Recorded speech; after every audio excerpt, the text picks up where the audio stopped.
పేరు వెంటయ్య అండి. వెంటయ్య గారు ఓటు ఉందా మీకు? ఇక్కడే ఉంది. ఇక్కడ ఉంది. మరి ఇక్కడ 5 ఏళ్ళుగా రాజా గారు ఉన్నారు, ఏమన్నా చేశారనుకుంటున్నారా? జగన్ సంక్షేమ పథకాలు మీకు? రాజా గారు ఉన్నారండి, బాగానే ఉంది. కానీ ఇసుక లారీ 25 కిలో అమ్మారండి. ఇసుక లారీ 25 కిలో, 2300 అమ్మి లారీ 25 కిలో అమ్మారు.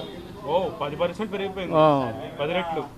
ఓ పెట్రోల్ కానీ, ఓ డీజిల్ కానీ, ఓ గ్యాస్ కానీ అన్ని సగం వేసాడు. కరెంటు బిల్లు మొత్తం అన్ని అంటారు. చెత్త కూడా పన్ను వేసాడు.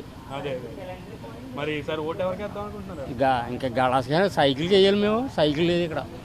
గలాస్కి సపోర్ట్ చేస్తా అంటారు. గళాస్ ఆయన వస్తే మరి ఇవన్నీ తగ్గుతాయి అనుకుంటున్నారా? తగ్గితే అంటున్నాడు. ఇసుక తుని చేస్తాను అంటున్నాడు. అదే బాబు గారు అంటున్నారు. మరి అది ఎంతవరకు అన్నదా? ఓకే అన్నా, మీ పేరు? ఏరుబాబు. ఏరుబాబు గారు, మీకు ఓటు ఉందా? ఉందండి. ఈసారి ఓటు ఎవరికి వేద్దాం అనుకుంటున్నారు? గలాస్కి వేద్దామనండి. గలాస్కి ఎందుకు వేద్దాం అనుకుంటున్నారు? గలాస్కి అంటే ఇంతకుముందు చూసాం కదా, మళ్ళీ తర్వాత మనోడు కొత్త ఏదో చేస్తాడు అంటున్నాడు. అన్నీ చూడాలి. మనోడు ఎవరు? పవన్ కళ్యాణ్ అండి. పవన్ కళ్యాణ్. ఓకే, ఇక్కడ అభ్యర్థి ఎవరు? బత్తుల బలరామకృష్ణ. బత్తుల బలరామకృష్ణ. ఇప్పుడు ఇన్నాళ్ళ నుంచి మునిపోసారి వేయలేదు, ఈసారి అన్నోసారి వేద్దాం. ఇప్పుడు అందరికి వేసాం. లాస్ట్ టైం ఎవరికి వేసారు? టీడీపీ గట్ట వేసుకోండి.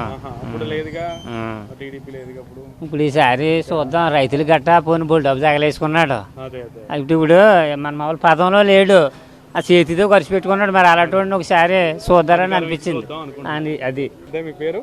సుబ్బారావు అండి. సుబ్బారావు గారు, మీకు ఓటు ఉందా? ఉందండి. ఈసారి రాజానగరంలో ఇటు జనసేన పోటీ చేస్తుంది కూటమి నుంచి, అటేమో వైసీపీ పార్టీ పోటీ చేస్తుంది కదా, ఎవరు పోతే బాగుంటుంది అనుకుంటున్నారు రాజానగరంలో? జనసేన మనకి జనసేన బాగుంటుంది అనుకుంటున్నాను. ఎందుకని అంటే బాగా జగన్ గారి రేట్లు కూడా బాగా విపరీతంగా పెంచేసాడు. డబ్బులు ఏమో ఎత్తా అంటున్నాడు, ఒకటి ఎత్తడం ఒకటి ఎత్తలేదు. దాని గురించి వేయలేదు కదా, మరి వేయాలి కదా. పెరిగిపోయి రేట్లు అందరూ పెరిగి ఇప్పుడు 100 మందికి 80 మందికి 20 మందికి ఇస్తున్నాడు, 80 మంది దగ్గర లాగుతున్నాడు కదా. ఈసారి జనసేన చూద్దామని.